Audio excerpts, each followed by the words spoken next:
Assalamualaikum warahmatullahi wabarakatuh. Kami dari kelompok 4 mata kuliah Matematika Keuangan Syariah yang beranggotakan Vanenda Sukmaningrum, Muhammad Muzaki Ridwan, Eni Ernawati, Elisa Ayu Saputri, Asifa Sari, Siti Puji Rahayu, dan yang terakhir Vimaria Nurlaila. Di sini kami akan membahas materi mengenai Khord dan Khordul Hasan. Penjabaran materi Khord dan Khordul Hasan yang pertama mengenai pengertian Khord dan Khordul Hasan yang akan dibahas oleh Elisa Ayu Saputri. Yang kedua, landasan hukum Khord dan Khordul Hasan yang akan dibahas oleh Muhammad Muzaki Ridwan. Yang ketiga, rukun dan syarat Khord dan Khordul Hasan yang akan dibahas oleh Siti Puji Rahayu. Yang keempat, ketentuan Khord dan Khordul Hasan yang akan dibahas oleh Asifa Sari. Yang kelima, prinsip-prinsip Khord dan Khordul Hasan yang akan dibahas oleh Vanenda Sukmaningrum. Yang keenam dan yang ketujuh, manfaat Khord dan Khordul Hasan dan sumber dana Khord dan Khordul Hasan akan dibahas oleh Eni Ernawati. Dan yang terakhir, implementasi dari Khord dan Khordul Hasan akan dibahas oleh Vimaria Nurlaila. Yang pertama, saya akan menjelaskan tentang pengertian Khord dan Khordul Hasan. Apa yang dimaksud Khord dan Khordul Hasan? Menurut bahasa, al-qordu berarti potongan atau al-qotu dan harta yang diberikan kepada orang yang meminjam atau muktarid. Sedangkan kata hasan yang berarti kebaikan.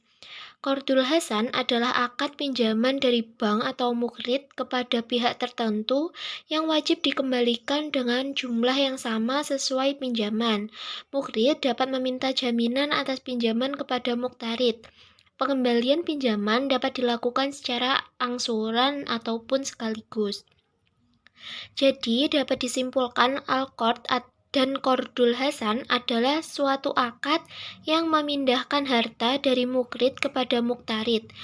Hutang tersebut dapat ditagih atau diminta kembali dan muktarid akan membayar kembali kepada mukrid sebagaimana hutang yang diterimanya. Baik, terima kasih atas waktunya. Kemudian saya akan menjelaskan tentang landasan hukum. Sebelumnya sudah dijelaskan tentang pengertian dari Khord dan Khordul Hasan. Di sini saya akan menjelaskan sedikit tentang landasan hukum dari Khord dan Khordul Hasan, atau bisa dianggap sebagai pegangan hukum dari Khord dan Khordul Hasan menurut agama Islam. Landasan hukum Khord seperti yang sudah dituliskan dalam Quran Surat Al-Baqarah ayat 245 dan Quran Surat Al-Muzammil ayat 20 dan juga dituliskan dalam hadis riwayat Ibnu Majah nomor 2421 dalam kitab Al-Ahkam dari Ibnu Hibban dan Baihaqi. Kemudian landasan hukum Khordul Hasan dituliskan sebanyak 5 kali dalam Al-Quran. Yang pertama dalam Quran Surat Al-Baqarah ayat 45. Yang kedua dalam Quran Surat Al-Hadid ayat 11. Yang ketiga dalam Quran Surat At-Tagabun ayat 17. Yang keempat dalam Quran Surat Al-Muzammil ayat 20. Dan yang kelima dalam Quran Surat Al-Maidah ayat 12. Landasan hukum dalam Quran Surah Al-Baqarah ayat 245 yang artinya, barang siapa meminjami di jalan Allah dengan pinjaman yang baik, maka Allah melipat gandakan ganti kepadanya dengan banyak.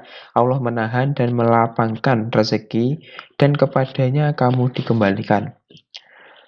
Dalam hadis riwayat Ibnu Majah nomor 2421, Kitab Al-Ahkam, Ibnu Hibban dan Baihaqi, yang artinya Ibnu Mas'ud meriwayatkan bahwa Nabi Shallallahu Alaihi Wasallam bersabda, bukan seorang Muslim mereka yang meminjamkan Muslim lainnya 2 kali kecuali yang satunya adalah senilai sedekah. Kemudian landasan hukum dari Qardul Hasan dalam surah Quran surah Al-Maidah ayat 12 yang artinya dan sungguh Allah telah mengambil perjanjian dari Bani Israel dan kami telah mengangkat 12 orang pemimpin di antara mereka. Dan Allah berfirman, Aku bersamamu. Sungguh, jika kamu melaksanakan sholat dan menunaikan zakat, serta beriman kepada Rasul-Rasulku, dan kamu bantu mereka, dan kamu pinjamkan kepada Allah pinjaman yang baik, pasti akan aku hapus kesalahan-kesalahanmu, dan pasti akan aku masukkan ke dalam surga yang mengalir di bawahnya sungai-sungai. Tetapi, barang siapa kafir di antaramu setelah itu, maka sesungguhnya dia telah tersesat dari jalan yang lurus. Poin yang ketiga adalah rukun dan syarat Qard dan Qardul Hasan. Rukun Qard dan Qardul Hasan, menurut ulama Hanafiyah, rukun Qard ialah ijab dan qabul. Sementara menurut jumhur ulama, rukun Qard ada 3, yaitu yang pertama, terdiri dari 2 orang yang berakad, yaitu muhrid dan muhtarid. Muhrid sendiri ialah orang yang memberikan hutang. Orang yang memberikan hutang harus seseorang yang mempunyai kecakapan dalam menggunakan hartanya secara mutlak menurut pandangan syariat yang bisa disebut dengan ahliyat at-tabarru. Sedangkan muhtarid adalah orang yang berhutang. Orang yang berhutang haruslah orang yang sudah balik, berakal waras, dan tidak mahjur, yang biasa disebut dengan ahliyah muamalah. Yang kedua, qard, atau biasa disebut dengan barang atau objek yang dipinjamkan. Harta yang boleh dijadikan objek akad qard harus harta yang disepakati ukurannya, baik secara kualitas maupun kuantitasnya. Barang yang dihutang harus sesuatu yang bisa diakad salam. Yang ketiga, sighat atau biasa disebut dengan ijab dan qabul. Sighat adalah ucapan serah terima harus jelas yang bisa dimengerti oleh kedua belah pihak, sehingga tidak menimbulkan kesalahpahaman yang mungkin terjadi di kemudian hari. Selanjutnya ialah syarat dari qard dan qardul hasan. Agar perjanjian al-qardul hasan mendatangkan manfaat, maka harus memenuhi beberapa syarat, di antaranya ialah yang pertama, kedua orang yang melakukan akad harus cakap dalam bertindak. Tidak sah akad apabila orang yang melakukan akad tidak cakap bertindak. Contohnya seperti orang gila, orang yang di bawah pengampuan atau mahjur karena boros atau lainnya. Yang kedua, qard atau barang yang dipinjamkan harus barang yang memiliki manfaat. Tidak sah jika tidak ada kemungkinan pemanfaatan karena qard adalah akad terhadap harta. Yang terakhir, akad qard tidak dapat terlaksana kecuali dengan ijab dan qabul seperti halnya dalam jual beli. Materi selanjutnya yaitu ketentuan al-qard. Pertama, ketentuan umum. Al-qard adalah pinjaman yang diberikan kepada nasabah yang memerlukan. Kedua, nasabah al-qard wajib mengembalikan jumlah pokok yang diterima pada waktu yang telah disepakati bersama. 3. Biaya administrasi dibebankan kepada nasabah. 4. LKS atau lembaga keuangan syariah dapat meminta jaminan kepada nasabah bila mana dipandang perlu. 5. Nasabah Alqad dapat memberikan sumbangan kepada LKS. 6. Jika dipastikan nasabah tidak mampu memenuhi kewajiban, maka LKS dapat memperpanjang jangka waktu pengembalian atau menghapus atau write off sebagian atau seluruh kewajibannya. Selanjutnya, ketentuan sanksi. LKS dapat menjatuhkan sanksi kepada nasabah jika nasabah ingkar terhadap perjanjian. 2. Sanksi dapat berupa denda dan tidak terbatas pada penjualan barang jaminan. 3. Jika barang jaminan tidak mencukupi, nasabah tetap harus memenuhi kewajibannya secara penuh. Selanjutnya, ketentuan sumber dana. Dana Alqad dapat bersumber dari bagian modal LKS, keuntungan LKS yang disisihkan, dan lembaga lain atau individu yang mempercayakan penyaluran infaknya kepada LKS. Selanjutnya, ketentuan lain. Apabila terjadi perselisihan antara kedua belah pihak, dapat diselesaikan melalui badan arbitrasi syariah. Kedua, fatwa ini berlaku sejak tanggal ditetapkan dengan ketentuan jika di kemudian hari ternyata terdapat kekeliruan, akan diubah dan disempurnakan sebagaimana mestinya. Materi selanjutnya adalah prinsip Khord dan Khordul Hasan. Khord dan Khordul Hasan termasuk ke dalam pembahasan ekonomi Islam, di mana di dalam hubungan muamalah, Islam memegang prinsip-prinsip yang telah dicontohkan oleh Nabi Muhammad SAW yang tertera sebagai berikut. Prinsip yang pertama yaitu prinsip at-ta'awun. Prinsip at-ta'awun merupakan suatu prinsip atau azas tolong-menolong antar manusia berdasarkan hukum Islam.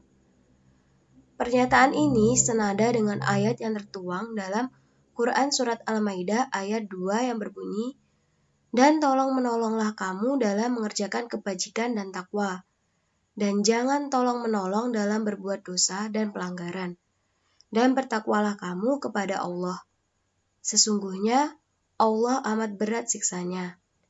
Ayat ini menunjukkan bahwa di dalam Islam, prinsip tolong-menolong terhadap sesama ini sangat dijunjung tinggi, di mana prinsip ini dianggap menjadi salah satu usaha dalam mewujudkan ukhuwah Islamiyah. Tolong-menolong dalam kebajikan serta ketakwaan merupakan bentuk pemersatu, gotong royong, dan solidaritas antar sesama muslim. Untuk prinsip yang kedua, yaitu prinsip menghindari al-ikhtinas. Prinsip menghindari al-ikhtinas ini merupakan suatu prinsip dalam menahan sejumlah uang atau dana hingga membiarkan suatu transaksi tidak berotasi demi kepentingan masyarakat umum. Allah berfirman dalam Quran Surat An-Nisa ayat 29, Hai orang-orang yang beriman, janganlah kamu saling memakan harta sesamamu dengan jalan yang batil, kecuali dengan jalan perniagaan yang berlaku dengan suka sama suka di antara kamu. Allah melarang dengan keras orang-orang yang melakukan perdagangan dengan cara yang batil atau salah. Allah bangga dan cinta kepada hambanya yang mensyukuri nikmat harta yang Allah beri dengan berinfak. Berinfak ini bisa dalam berbagai bentuk, di antaranya investasi, produksi, konsumsi, maupun donasi. Dengan adanya distribusi yang adil, diharapkan mampu mengurangi kesenjangan sosial yang terjadi dalam masyarakat umum. Secara khusus, prinsip Al-Khordul Hasan, yaitu pemilik dana atau masyarakat, memberikan fasilitas dananya kepada penerima dana atau bank, di mana pemilik dana seharusnya tidak mengharapkan imbalan atas dasar yang diberikan. Bank juga dapat menjalankan peran sebagai pemilik dana, yaitu dengan memberikan pembiayaan atau pinjaman yang biasanya diperoleh dari denda nasabah dan pendapatan non-halal. Namun, Pinjaman ini hanya diberlakukan kepada nasabah yang dianggap layak untuk menerima pinjaman ini. Biasanya, nasabah yang mendapatkan peluang besar untuk mendapatkan pinjaman ini adalah nasabah yang ingin membuat sebuah usaha namun belum mampu memenuhi kebutuhannya, ataupun pengusaha yang mengalami kebangkrutan dan ingin membangun usahanya kembali namun juga belum bisa mencukupi kebutuhannya. Penerima pinjaman wajib mengembalikan sesuai dengan jumlah yang diberikan oleh pemberi dana, tetapi apabila penerima dana tidak mampu melunasi pada saat batasan waktu yang telah disepakati berakhir, penerima dana tersebut tidak dikenai sanksi. Manfaat dari Qard dan Qardul Hasan. Beberapa manfaat Qard dan Qardul Hasan. 1. Memberikan talangan atau pinjaman jangka pendek kepada nasabah yang terdesak. 2. Menjadi salah satu pembeda antara bank syariah dan bank konvensional karena berbasis misi sosial di samping misi komersil. 3. Meningkatkan citra baik dan meningkatkan loyalitas masyarakat terhadap bank syariah. 4. Pedagang kecil memperoleh bantuan dari bank syariah untuk mengembangkan usahanya. 5. Dapat mengalihkan pedagang kecil dari ikatan utang rentenir dengan mendapatkan utang dari bank syariah tanpa bunga. Hal ini bank syariah merupakan alternatif untuk pedagang yang ingin meminjam dana tanpa bunga. Karena dalam meminjam bunga ke rentenir sudah terkenal dengan bunga yang besar. Selanjutnya yaitu sumber dana dari Qard dan Qardul Hasan. Sumber dana Qard dan Qardul Hasan menurut PSAK atau Pernyataan Standar Akuntansi Keuangan 59 berasal dari dana internal dan dana eksternal. Dana internal hasil dari tagihan pinjaman Qard dan Qardul Hasan. Dana eksternal dana yang diterima bank syariah dari pemilik, nasabah, atau pihak lain. Dana ini seperti sumbangan, infak, sedekah, dan sebagainya. Dana yang disediakan oleh para pemilik bank syariah, hasil pendapatan non-halal, denda, dan sebagainya. Hasil pendapatan non-halal di sini mempunyai arti penerimaan atau uang masuk pada bank syariah yang berasal dari transaksi non-halal. Salah satu contoh dari pendapatan non-halal yaitu bunga bank. Adanya pendapatan non-halal pada perbankan syariah disebabkan adanya transaksi antara perbankan syariah dengan perbankan konvensional yang menimbulkan bunga bank. Selanjutnya yaitu implementasi. Implementasi Qard dan Qardul Hasan pada perbankan syariah. Akad berbentuk pinjaman yang diterapkan dalam perbankan syariah adalah Qard dan Qardul Hasan. Karena bunga dilarang dalam Islam, maka pinjaman Qard maupun Qardul Hasan merupakan pinjaman tanpa bunga yang diterapkan di dalam perbankan syariah. Akad Qard maupun Qardul Hasan yang biasanya diterapkan dalam perbankan syariah antara lain: yang pertama yaitu ada penyaluran dan zakat yang bersifat produktif atau dana bergulir yang diperuntukkan sesuai syariat, yaitu diberikan kepada 8 hasnaf.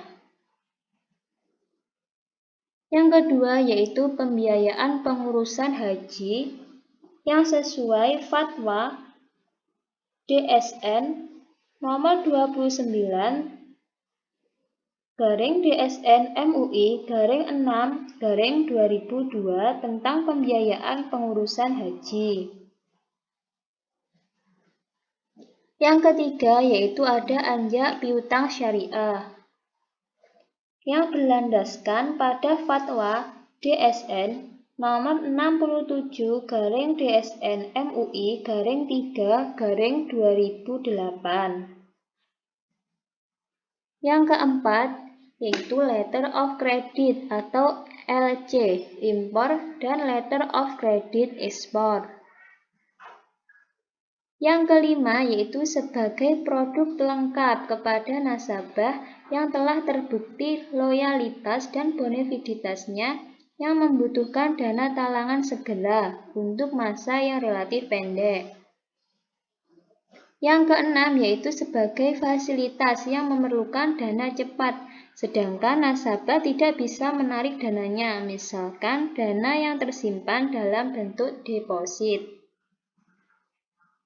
Yang ketujuh yaitu sebagai produk untuk menyumbang ke sektor kecil atau membantu sektor sosial. Baik, itu tadi implementasi Hord maupun Hordul Hasan pada perbankan syariah.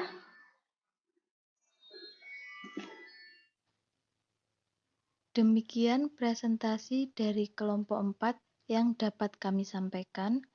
Apabila terdapat kesalahan dalam pengucapan yang kurang berkenan, mohon dimaafkan. Wabillahi taufik wal hidayah. Wassalamualaikum warahmatullahi wabarakatuh.